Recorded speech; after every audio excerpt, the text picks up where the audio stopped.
हरिओम। भगवान जी की वाणी है आत्म ज्ञान पे। आत्म अर्थात स्वयं और ज्ञान अर्थात समझ।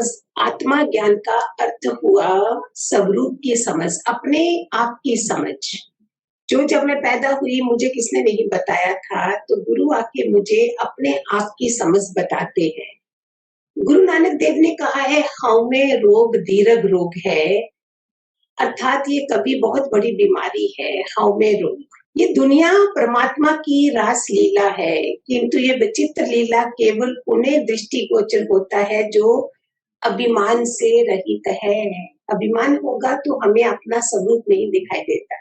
मन का स्वभाव है कि वह बंदर की तरह भटकता रहता है, परंतु हे भाई, तुम्हें तो पता है तुम मन ही नहीं हो, कि तुम मन से न्यारे मन को जानने वाले हो। कितनी उम्र बीत जाती है, लोगों को पता ही नहीं चलता है कि मैं अलग हूँ, आत्मा अलग है, मन बुद्धि शरीर में है, ये चीजें ही पता नहीं होती। न्यारा होकर मन की ओर देखो तो तत्काल ये बंदर तुम्हारा आज्ञाकारी दास हो जाएगा, क्योंकि अब मैंने मन की नहीं सुननी है। I am not slave of my mind. तो वो क्या करता है, वो तुम्हारा आज्ञाकारी बन जाता है। आयु के कारण शरीर परिवर्तित होता है, संत के कारण विचार बदलते रहते हैं। संग होना चाहिए। यही हम किसी और में बैठे हैं तो वहां देखो क्या है, और जहां हम अच्छे संग में हैं तो कैसा है। संसार है तमाशा और मैं हूँ उसको देखने वाला। भला देखने वाले को तमाशे से कैसा कष्ट होगा। दुनिया के बाजार में प्रत्येक किसी न किसी वस्तु को आश्चर्य से देख रहा हो, परंतु मैं इस चारे में ये देखने वाला कौन है। हम तो सोए होते हैं रात को, कौन देख रहा है कि मैंने सपना देखा। इसका मतलब अंदर कोई शिव है, वो चला जाता है तो शव रह जाता है। दुनिया के सौंदर्य को देखकर मुझे परमात्मा के सौंदर्य की ऐसी याद आई कि मुझसे दुनिया का सौंदर्य भूल गया। महान से महान तीर्थ वह है जो इंद्रियों के मार्गों को रोककर दिल के दरिया में डुबकी लगाता है।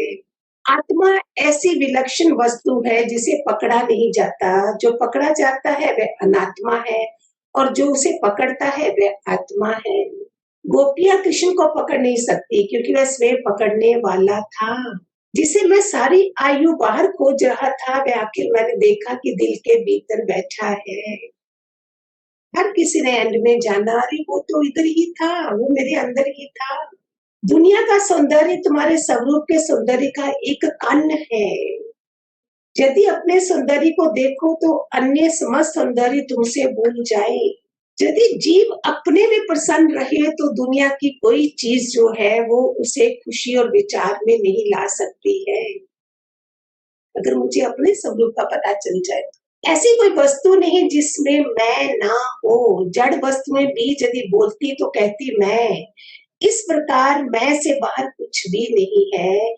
इस मैं को सर्वव्यापी आत्मा कहते हैं। वो बड़ी कैपिटल आई हो जाती है, हम छोटी आई में रह जाते हैं।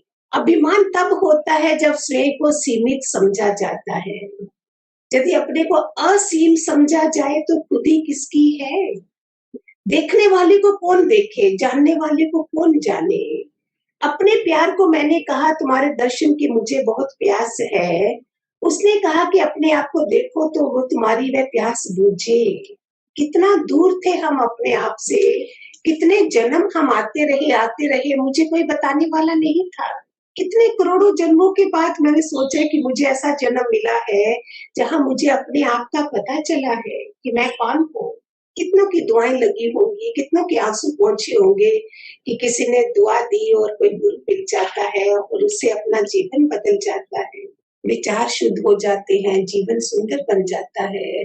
हरिओम। खूब सारे आशीर्वाद।